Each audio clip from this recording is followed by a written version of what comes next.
जंगल में एक घोंसले से बच्चों के चिल्लाने की आवाज आ रही थी। नानी, हमारा टीवी देखने का बहुत मन कर रहा है। बाहर भी इतनी बर्फ पड़ रही है, हम खेलने भी नहीं जा सकते। नानी प्लीज टीवी चला दीजिए ना। अरे भैया, क्या बात है? क्यों इतना शोर मचा रखा है?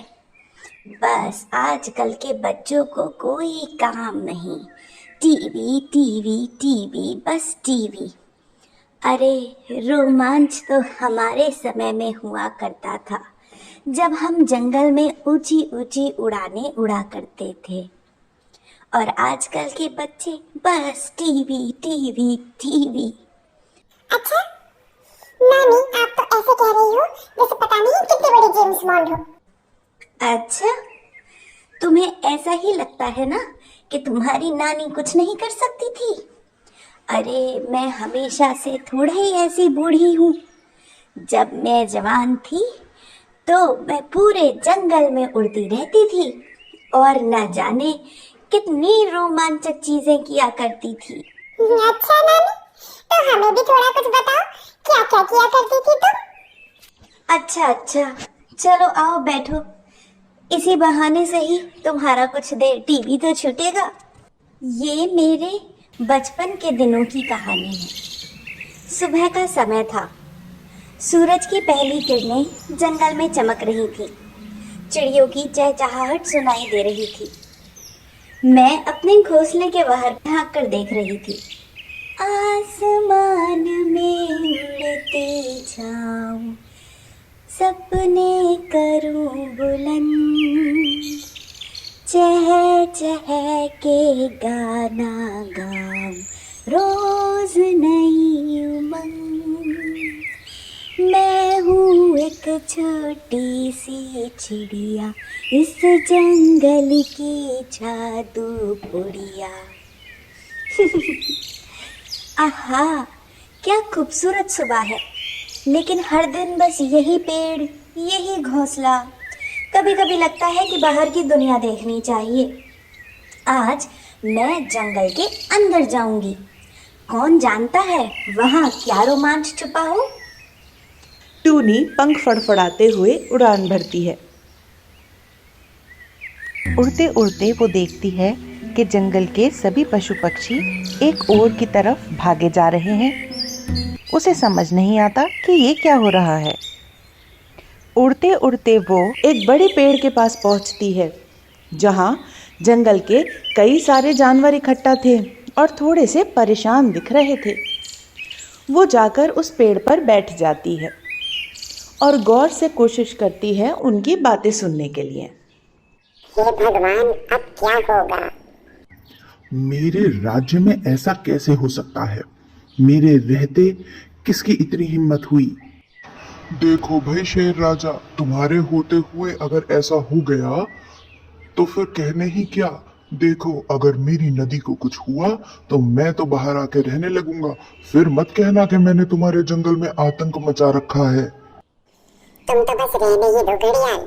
जब देखो नदी के बाहर मुंह खोल के बैठे रहते हो। ऐसे ही क्या कम है तुम्हारा आतंक? अरे भैया, ये क्या हो गया? अगर ऐसा कुछ हुआ तो राजा तो नाराज हो जाएगा। राजा सबको खा जाएगा। हम सब कहाँ जाएंगे?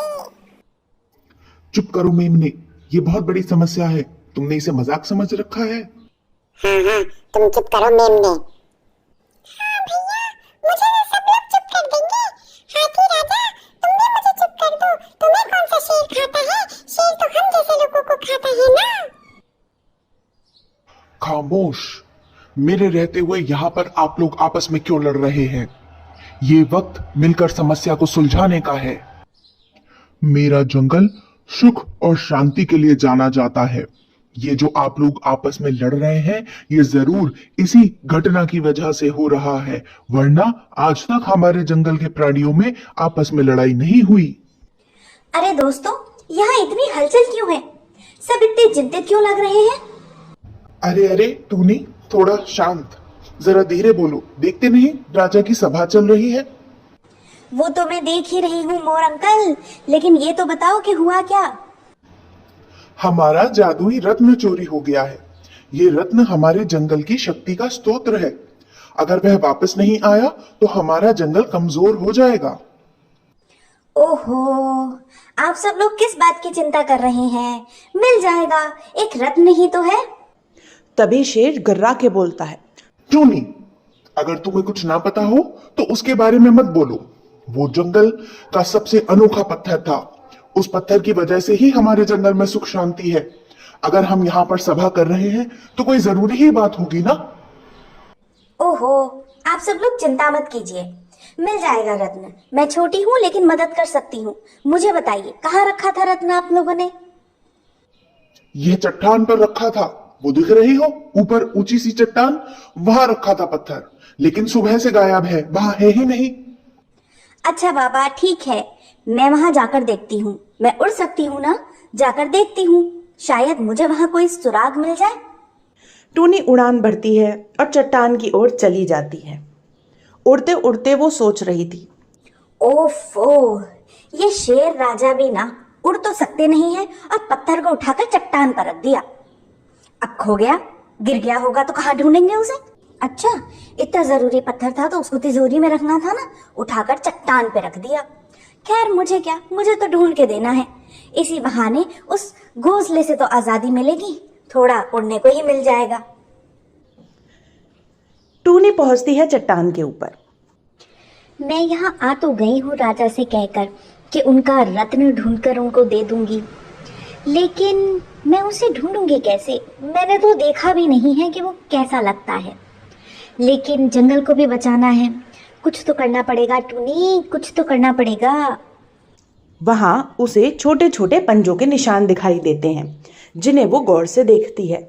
और वहां कुछ केले के छिलके भी पड़े हुए थे। देखकर तो ऐसा लग रहा था कि जैसे किसी जानवर ने वहां पर कुछ खाया पिया है, उछल कूद करी है, और शायद वही जानवर रत्न चुरा कर ले गया होगा। ये निशान तो किसी बंदर के लगते हैं। शरारती बंदर हमेशा कुछ न कुछ गड़बड़ करते रहते हैं। मुझे इन निशानों का ही पीछा करना चाहिए। टूनी केले के छिलकों का और निशानों का पीछा करती है।